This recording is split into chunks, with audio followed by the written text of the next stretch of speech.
मैं ब्रह्म हूँ, यह युक्तियों से निश्चय करना है, बिना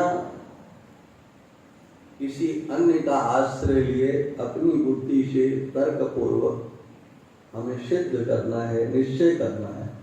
सिद्ध का अर्थ होता है पूर्ण हो जाना।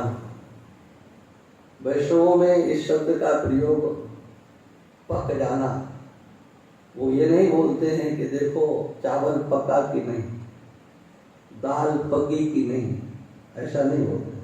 क्या बोलते हैं? सिद्ध होगा कि नहीं, रसोई सिद्ध हो गई, बोले हाँ सिद्ध हो गई। माने अब कोई गुंजाइश नहीं है आपके अनुभव में, आप आ जाए, आपके अनुभव में आपकी अस्मिता आ जाए, आपके अनुभव में आपका स्वरूप हो जाए। आप जैसे हैं वैसे आपको प्रतीत होने लगे। कहा गया है शास्त्रों में कि आप हमेशा रहने वाले हैं, अजर अमर अविनाशी हैं।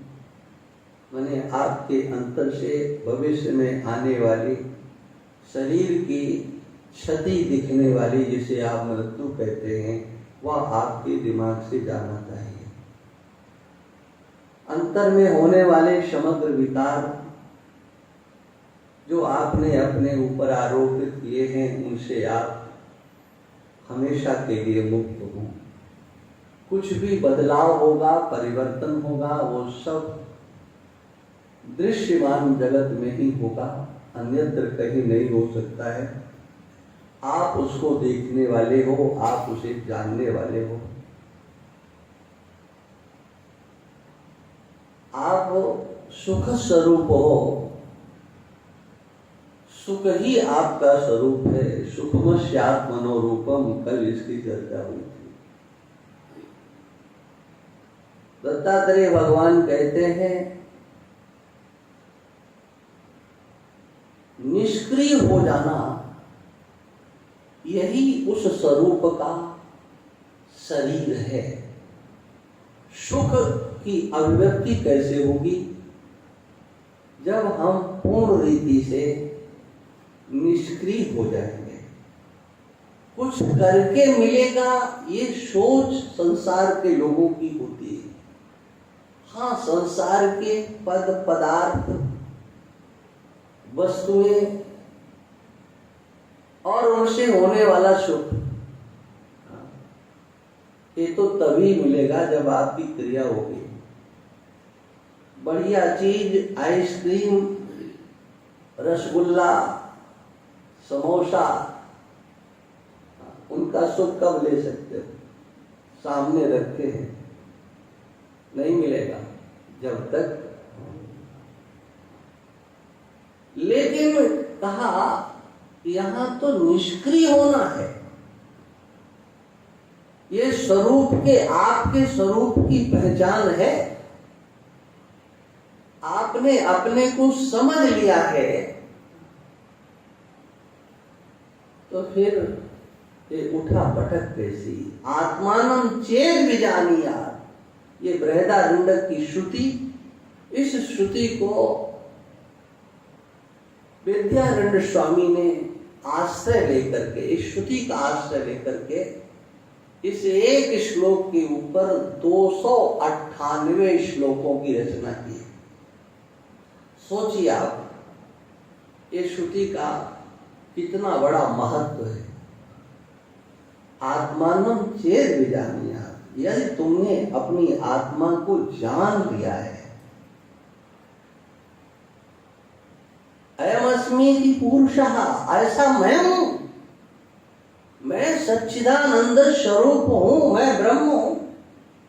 यदि अपने स्वरूप को, या यूं कहो उस ब्रह्म तत्व को अपने आत्मा के रूप में, अहम आत्मा गुडाष्टी से जो भगवान ने कहा, क्षेत्रज्ञं चात्माम विद्धि, आपने उस ब्रह्म तत्व को प्रत्यगात्मा के, अपने आत्मा के रूप में जान लिया, अयम अस्मीति, यह मैं हूं। प्रत्यक्ष, अयम शब्द प्रत्यक्ष का वाचक होता है। अयम यह मैं हूं, यह मैं हूं। कभी व्यक्ति अपने से पृथक को यह मैं हूं नहीं कहता है। जो आपको पृथक दिखाई पड़ता है उसमें कभी भी आपका अहम नहीं जागृत होता, वह मैं हूं। ये दिखाई देने वाली वस्तु यह मैं हूं। एक इदम है और एक अयम है, ये ध्यान रखना।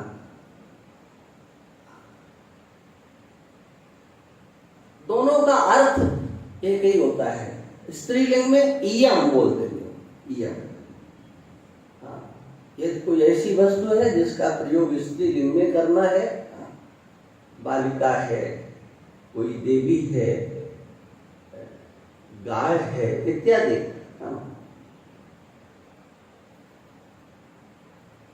उसके साथ आप इयम शब्द का प्रयोग करेंगे।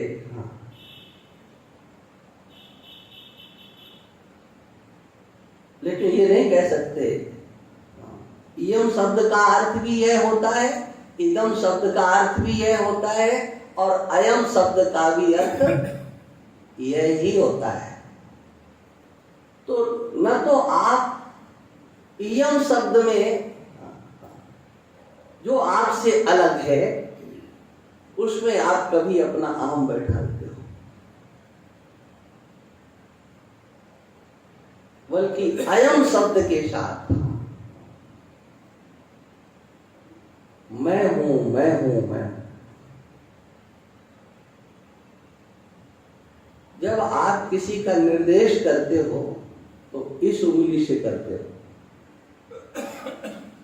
ये उंगली, तर्जनी उंगली जिसको बोलते हैं, कहते उंगली मत उठाओ। हाँ, उंगली मत उठाओ, दूसरे की ओर उंगली मत उठाओ। देखो, ये तीन जो उंगलियां होती हैं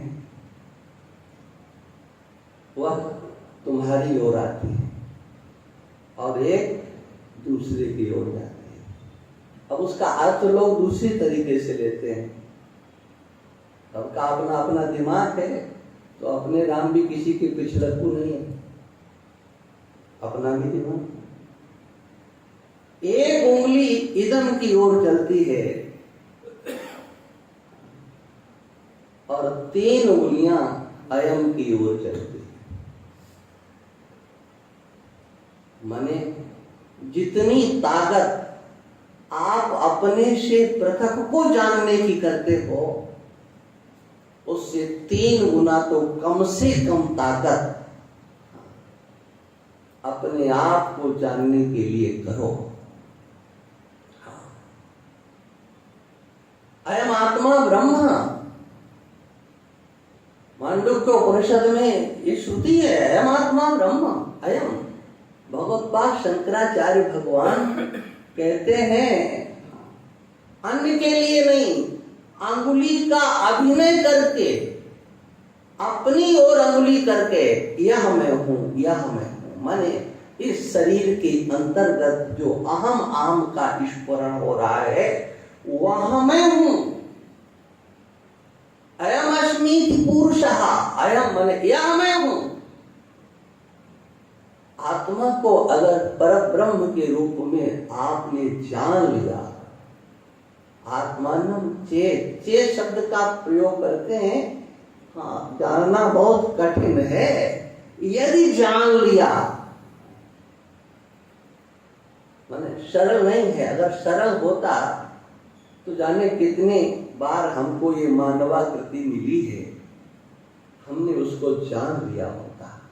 लेकिन पुण्य और पाप कर्मों के झूलों में हम लोग झूलते रहे, इस दर्शन का आश्रय नहीं किया, अपने स्वरूप का चिंतन नहीं किया। जब व्यक्ति के कोई विशेष पुण्य उदय होते हैं तभी वह इस ओर बढ़ता है, तभी बढ़ता है। भाग्योदयेन बहुजन्म समर्जितेन, किस्मत जागी, भाग्योदय हुआ। ये भाग्योदय होना क्या है? व्यास भगवान कहते हैं बहुजन्म समर्जितेन, अनेक जन्मों में अर्जित किया गया पुण्य जब जगता है। देखो, एक सत्कर्म वह होता है जो आपको आपके कर्म का फल, जो सुख है, उसे प्रदान करता है। वह यहाँ का सुख प्रदान करेगा, स्वर्ग का सुख प्रदान करेगा, ब्रह्मलोक का सुख प्रदान करेगा। जैसी आपके पुण्य कर्म की क्षमता है, तद अनुसार वह आपको सुख प्रदान करेगा। कौन? आपका सत्कर्म, और करके नष्ट हो जाएगा। लेकिन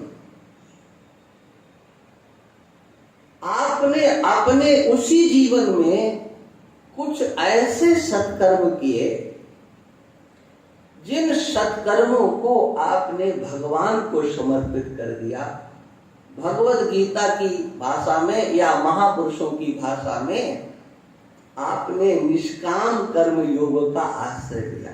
निष्काम कर्म योग का अर्थ ही होता है कि आपने सत्कर्म किया और उन समस्त सत्कर्मों को ईश्वर के अर्पण कर दिया, ईश्वराश्रित भगवान को समर्पित कर दिया।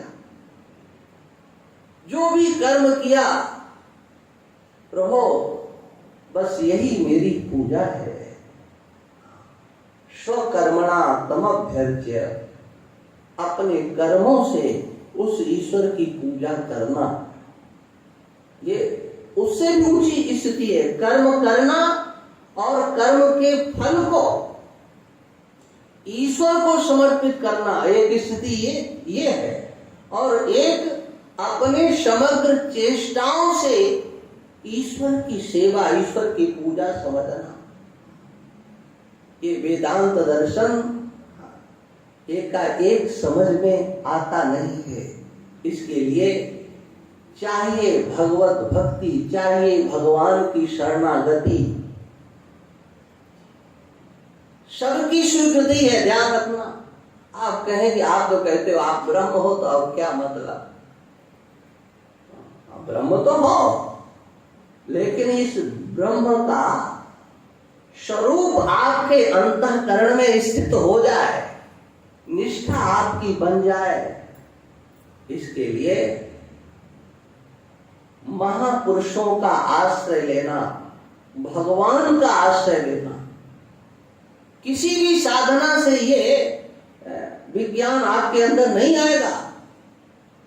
चरभरत जी महाराज कहते हैं, रघु गणेश तत्सा नयाति न चेदया निर्वपणाद ग्रहादवा न छंदसा नैव जलाग्नि सूर्यई बिना महत्पाद रजोभिषेकम। तत्ववेत्ता महापुरुषों के चरण रस से जब तक आप अपने मस्तक का अभिषेक नहीं करोगे, उसका अर्थ ये कहीं मत समझ लेना। लोग यही समझते हैं कि महापुरुष चल रहे हैं, जा रहे हैं, तो बस उनके नीचे की जो खड़ाऊं या जो पहने हैं लेकर के और अपने माथे में लगा लिया है, बोले हमारा कल्याण हो जाएगा। अरे मूर्खों, इसका अर्थ ये बिल्कुल नहीं है।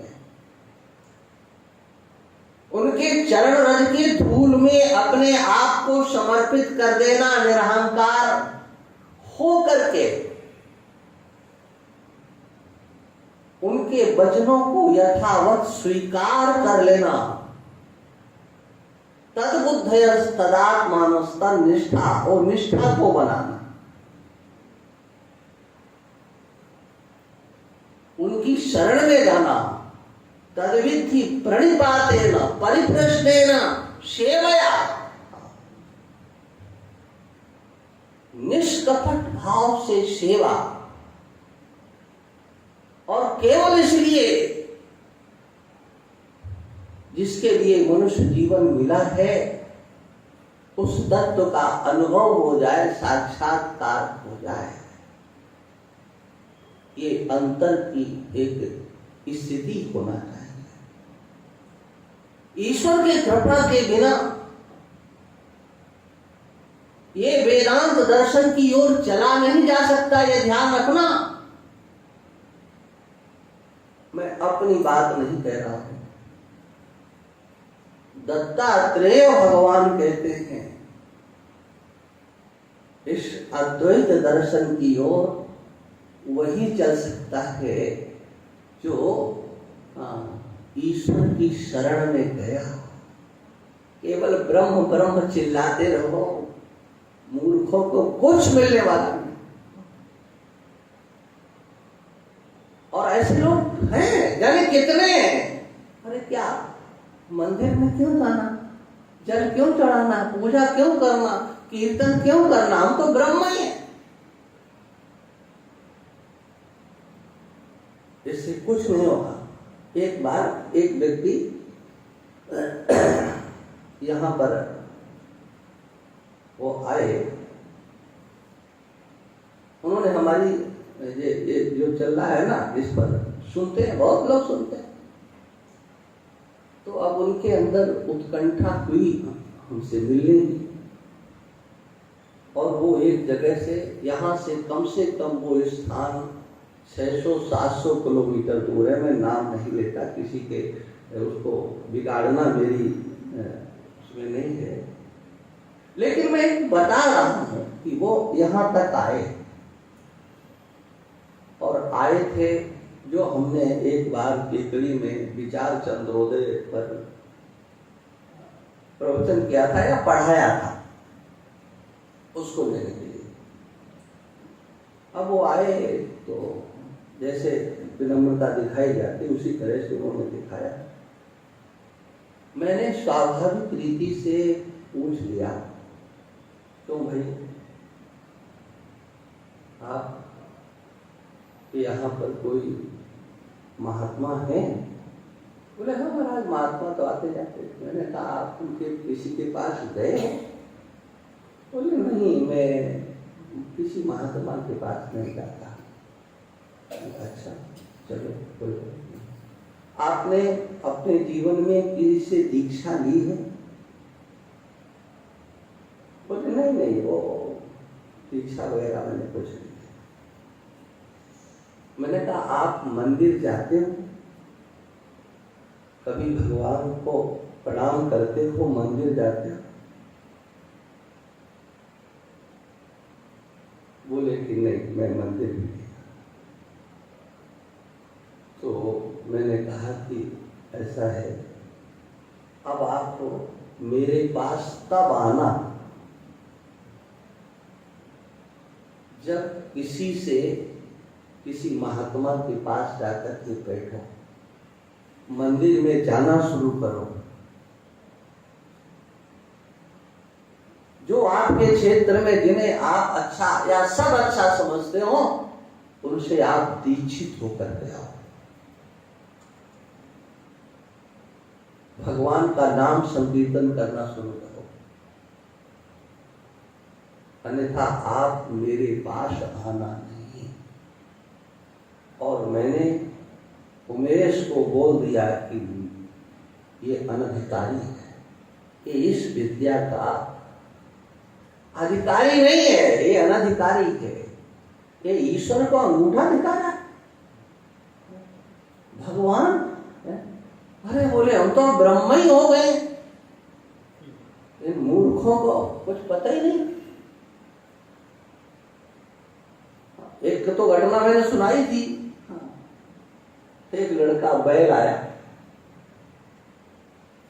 कई महीनों से, कई साल से लगातार दीक्षा लेना है, दीक्षा लेना है। शायद मैंने पहले सुनाया हो, तो मैंने कहा कोई बात नहीं, गुरुपूर्ण हो गया। आया, मैंने कहा बताओ। बोले दीक्षा लेना है। मैंने कहा क्या दीक्षा लेना है?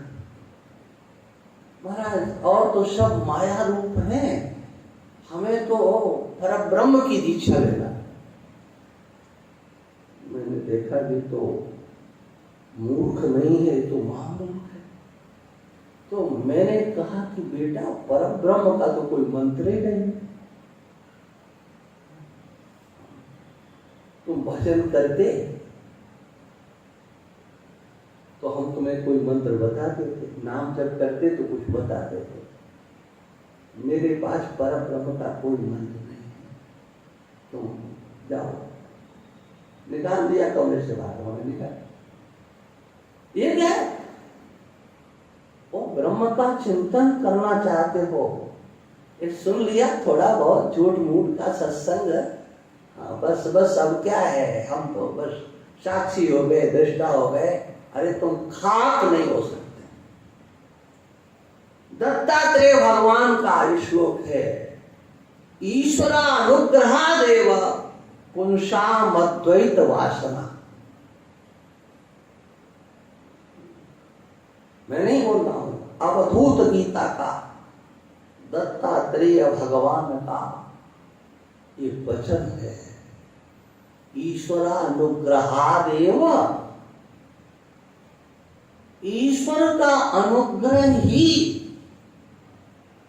आपके हमारे अंदर अद्वैत वासना। देखो वासना कितना सुंदर शब्द है। वासना वासिष्ठित बंधन का हेतु होता है। कितनी वासनाएं होती भाई। वासनाओं की कोई गिनती है?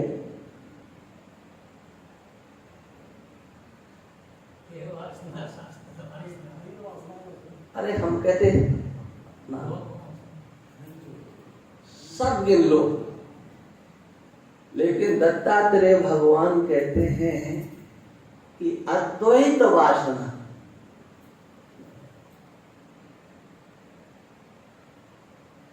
अद्वैत वासना कुछ नहीं उसके अंदर प्रवेश करेगा। ये अद्वैत वासना केवल ईश्वर के अनुग्रह से ही आएगी। इसलिए इसको इस तरह से न समझा जाए कि बस हम सुनेंगे मात्र काम चलेगा। उसमें निष्ठा बनाने के लिए हमें साधनों का आश्रय लेना पड़ेगा।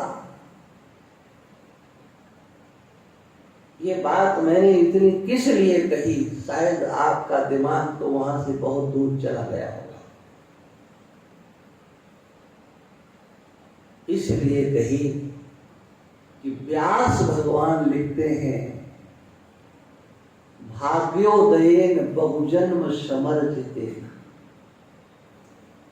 एक जन्म नहीं, अनेक जन्म में अर्जित किए गए जो पुण्य है,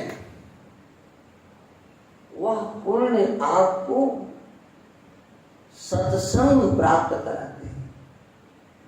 ऐसे पुण्य हैं जो आपको पुत्र, स्त्री, मकान, यश, पद, प्रतिष्ठा, ऐसे आपके सत्कर्म हो सकते हैं कि लोक में आप एक नंबर के यशस्वी वेदागी हो जाए, जय जयकार आपकी हो जाए। ये भी आपके पुण्यों का फल है, आपके सत्कर्मों का फल है।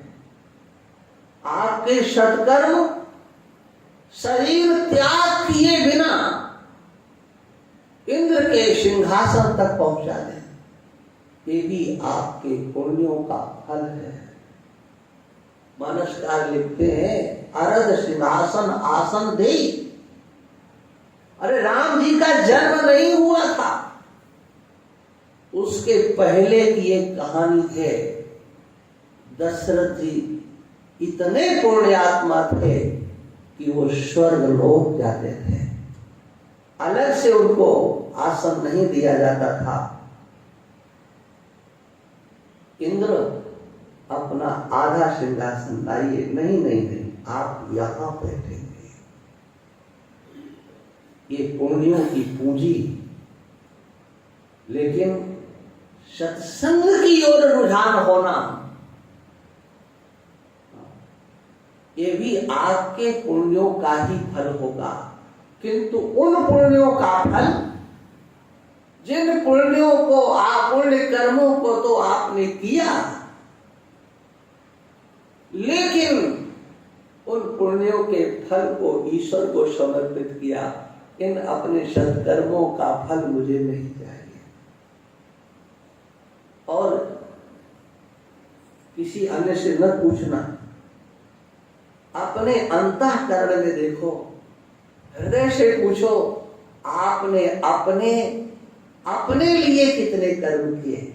मेरा शरीर ठीक हो जाए, रोग नहीं आए, रोग आ गया तो महामृत्युंजय करा लो, फलाना करा लो, ठिकाना करा लो। बच्चे को कुछ हो गया, बोले अभिषेक करा दो, ये करा दो, ग्रहों का जप करा दो। सबके लिए आपने जाने कितने सत्कर्म किए, कितनी गंगा नहाई, कितनी यमुना नहाई, कितनी आपने परिक्रमाएं लगाई। नहीं, हाँ, बाल बच्चे ठीक रहे, परिवार ठीक रहे महाराज, ये सब कुछ किया आपने। लेकिन कभी आया कि ये जो हम कर रहे हैं, इस कर्म का किंचित मात्र भी फल मुझे नहीं चाहिए। ये केवल भगवान के लिए। इतना ही नहीं, अगर आपके अंतर में ये भाव भी आ गया, हम जो ये सत्कर्म कर रहे हैं, इससे भगवान प्रसन्न हो, ईश्वर की प्रसन्नता की जो आकांक्षा है ना, वो भी उसमें बाधक है। ध्यान रखना, तुम प्रसन्नता चाहते हो, प्रश्न होगा कि प्रसन्नता क्यों चाहते हो भाई, क्यों चाहते हो? भगवान की कृपा क्यों चाहते हो? सत्कर्म करते हो, नहीं, भगवान की कृपा। सब ईश्वर को हम समर्पित करें, लेकिन ध्यान रखना, ये बाह्य आडंबर किसी दिन आपका भट्टा बैठान देगा। नहीं, हमें आचार्य ने कहा संकल्प कीजिए, बोले निष्काम भाव से, हम तो केवल भगवान को समर्पित करना चाहते हैं। किंतु वो होना कैसे? अंतर में आना चाहिए, अन्यथा किसी न किसी दिन ये बनावटी निष्कामता आपका सत्यानाश कर देगी। और उसके उदाहरण में मैं आपको एक केवल दृष्टांत ही कहूंगा उसको, क्योंकि मुझे पूरी कथा उसी नहीं सुनाना है।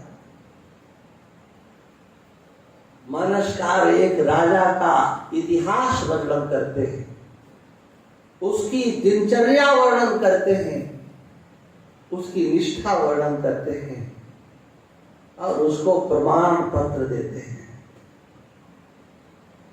एक राजा था प्रताप भानु, प्रताप भानु कहो या भानु प्रताप कहो, एक ही बात है। प्रताप भानु, उसकी दिनचर्या का बड़ा वर्णन किया है, लेकिन एक अर्घाली में गोस्वामी जी ने समग्र जो कुछ भी किया है, सब कुछ करे जो धर्म कर्म मन वाणी मनसा वाचा कर्मणा, जो कुछ भी धर्म करता था वो सब भगवान को समर्पित करता था। करे जो धर्म कर्म मन वाणी, वासुदेव अर्पित नृप ज्ञानी। राजा सब कुछ वासुदेव को अर्पण करता था। क्यों ऐसा करता था? राजा ज्ञानी था इसलिए। ज्ञान का फल ईश्वर को समर्पित कर देना, अपने द्वारा किए गए समग्र धर्म कर्म। लेकिन वो प्रताप भानु बर्बाद हो गया, वो ज्ञानी धूल में मिल गया और स्वयं नहीं, उसने अपने सारे परिवार को धूल में मिला दिया। ऐसा ज्ञानी, लेकिन कैसा ज्ञानी था, केवल सुना था भगवान को कर्म समर्पित करो, कर्म समर्पित करो। वो समझता था कि हम तो बहुत बड़ा कार्य कर रहे हैं, हमें फल नहीं चाहिए, कोई फल नहीं चाहिए। लेकिन जब कोई फल देने वाला मिल जाए तब देखो, कुछ नहीं चाहिए, हमें कुछ नहीं चाहिए, कुछ नहीं चाहिए। ये पाखंड करने से काम नहीं चलता है।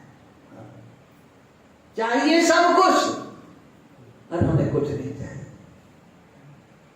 और एक बार आ गया चक्कर में, है ना, सब कथा जानते हो, चक्कर में आ गया। एक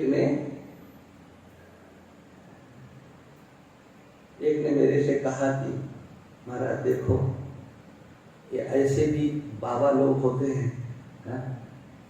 एक कपट मुनि ने जो है पैसा बर्बाद कर दिया।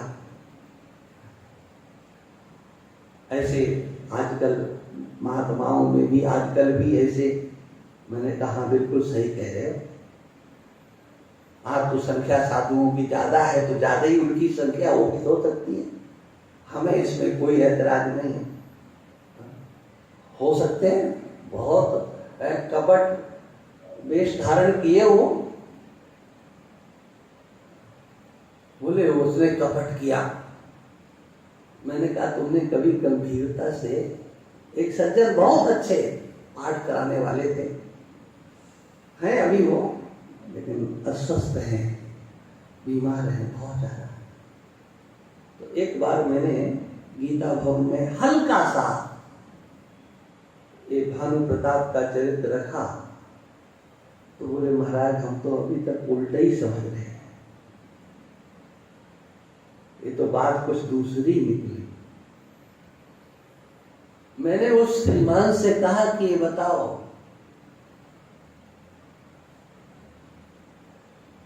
कपट एक ओर से हुआ कि दूसरी ओर से भी हुआ? महात्मा समझ करके राजा गया था,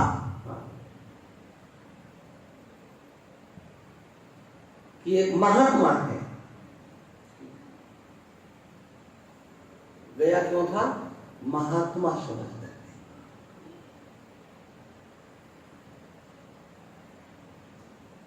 और महात्मा समझ करके गए, और सबसे पहले किया क्या?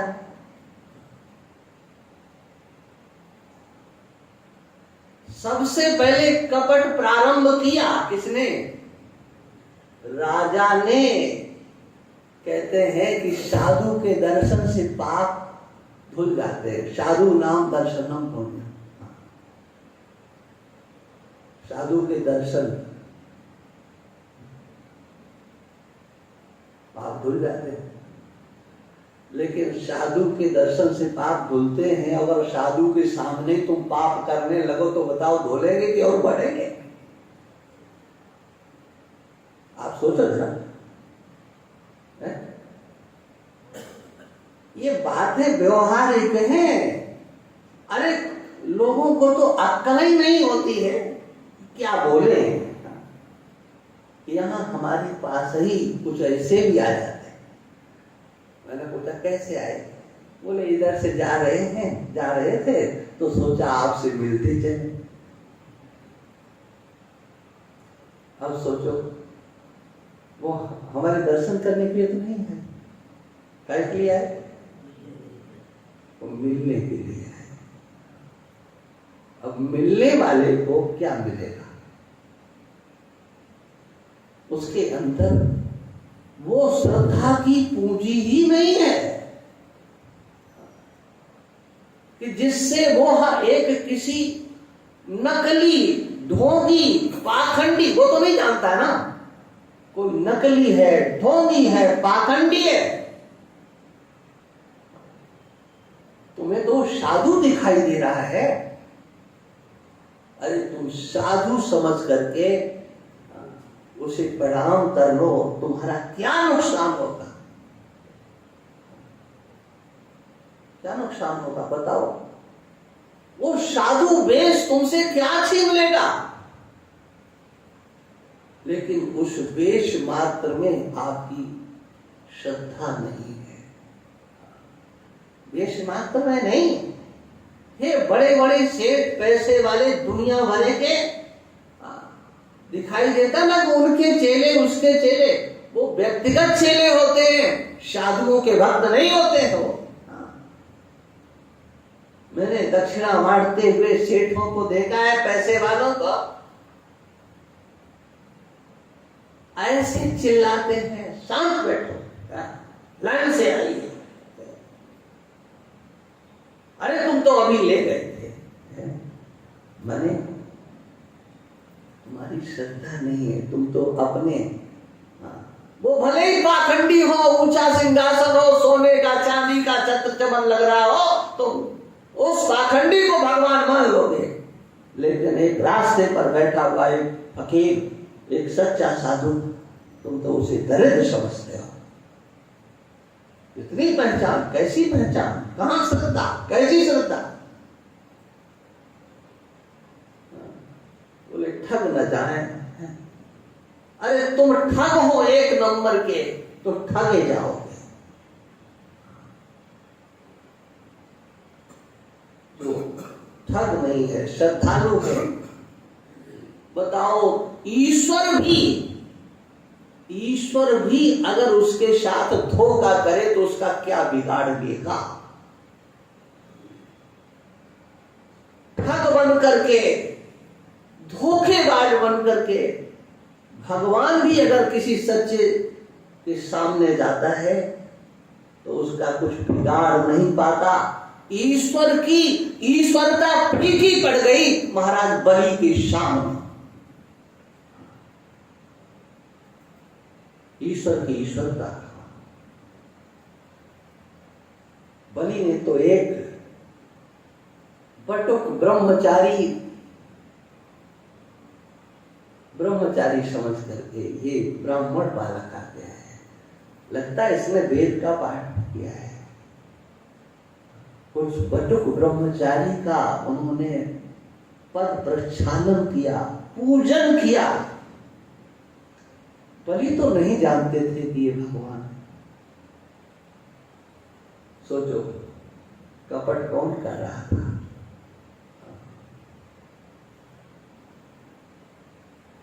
कपट तो भगवान कर रहे थे।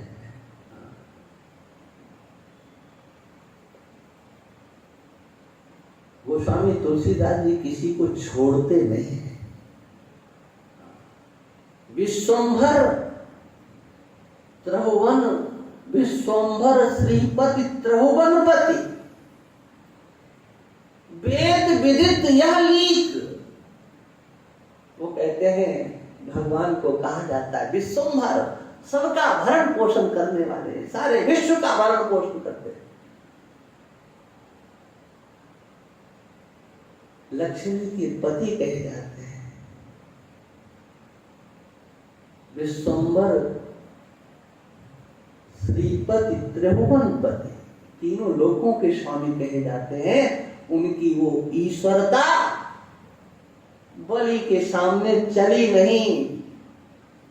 बलिसों सोन चली कछु प्रभुता, होय दुज मांगी भी।